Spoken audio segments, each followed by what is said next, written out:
I think I took pieces of I know I took many pieces of my parents. And again, I say a prayer of thanks every day for that I got to have them as my parents. Yeah.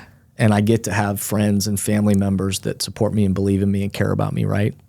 And, my dad was this risk taker, funny, fun, like, let's go. We lived in Egypt when I was 8 years old, and he was on this entrepreneurial thing, and he had all these varying levels of success with different stuff and some big failures and some, modest success and things, but was willing to kind of go and take a risk and like, why not?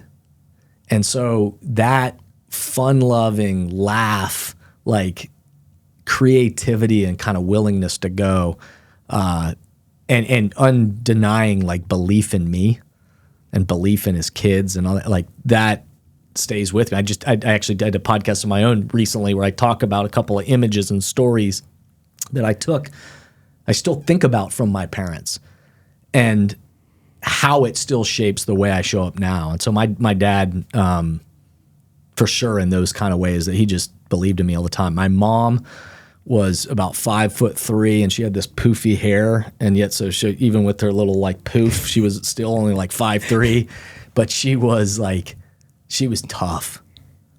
And she was one of the most, and tough in all the right ways, not like mean tough, like willing to stand up for something she believed in, principled, like going on these journeys with my dad and at times when finances were challenging and yet still willing to go live in Egypt and like, let's go.